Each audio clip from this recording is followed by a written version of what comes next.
The old city of Shibuya was still in ruins. Monsters still occupied areas destroyed by the Great Catastrophe. Now abandoned, the region was patrolled by police and mages who wiped out those creatures, and the students would have to help them. According to him, most of the monsters had already been eliminated, so there wasn't much to worry about. Among the other students, the protagonist was surprised to learn the academy held real battles. In silence, he wondered if those students would be able to take down even a single group of monsters, even working together. Looking around, he realized it was the same place he'd been the night before, and believed he'd wiped out all the creatures. But he could still feel traces of magic there. There were no signs of a new catastrophe, and even so, those monsters kept showing up. Confident, a girl invited her classmate to compete, leaving Minato surprised by the group's recklessness, since the class involved real combat, letting out a sigh. Mizuha turned and looked at him suspiciously. Then the teacher waved his hand and suggested starting the practical class, asking everyone to work as a team. At that moment, someone called the MC.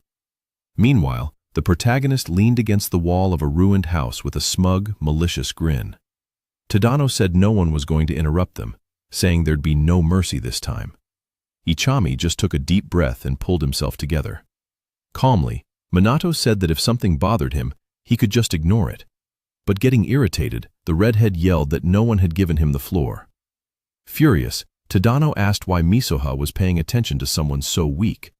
Confused, the MC asked if the bully actually liked her, making the redhead completely lose control with rage, but Minato ignored him, calling the MC a bastard.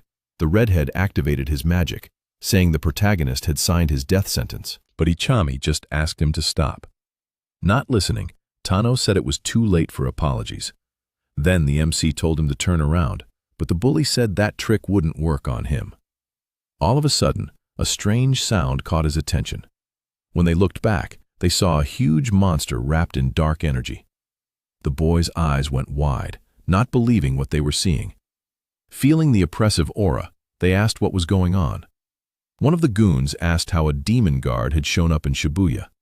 Terrified, the delinquents wondered if Tadano could handle that creature, and he said it'd be easy to beat it. Confident, the redhead threw a burst of fire at the monster and said everything was taken care of. While his friends cheered, when the smoke cleared, it was obvious the monster hadn't taken any damage. Seeing that, the redhead forced a tense smile. This has been Part 2 of Genius Mage Regresses by Jared Everpen.